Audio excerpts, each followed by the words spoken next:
Ya, pertama kita selalu mengingatkan kita pengen menaruh bahwa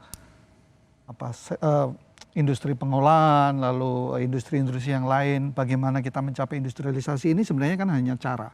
Ya. Ada tujuan akhir yang ingin kita capai, kita kembali ke tujuan akhir pembangunan ekonomi itu adalah makmur, adil dan makmur. Masyarakat adil dan makmur, begitu ya.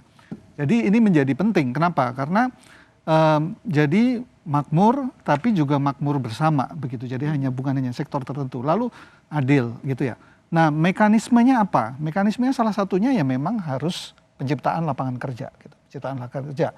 Nah, sejarah membuktikan bahwa industrialisasi itu memang salah satu istilahnya ladder atau tangga yang bisa kita tempuh, dan itu sudah terbukti di mana-mana. Salah satu tangga yang harus kita tempuh kalau kita mau naik menjadi masyarakat yang maju begitu. Karena apa?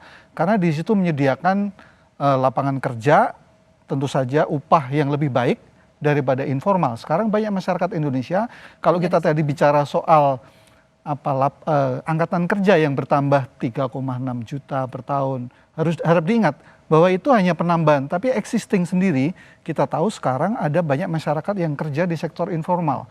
Nah, ini oleh PBB diingatkan ini sebagai pekerjaan-pekerjaan yang rentan.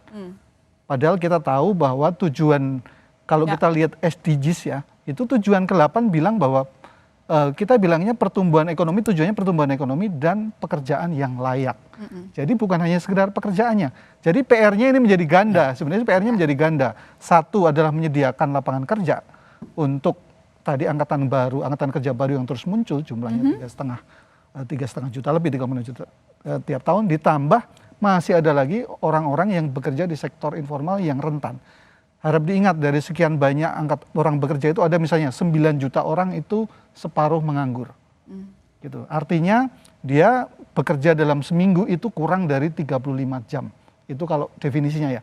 Nah, ini PR lain yang sebenarnya kemudian membutuhkan memang tadi kalau ada istilahnya reindustrialisasi atau istilahnya mungkin tadi hilirisasi dan sebagainya, membutuhkan wadah supaya orang ini bisa bekerja sehingga naik taraf hidupnya.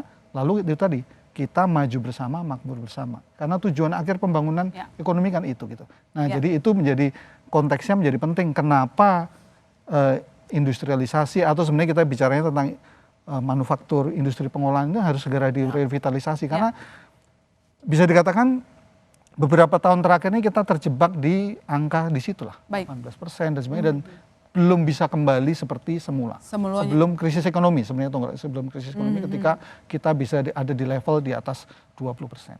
Oke.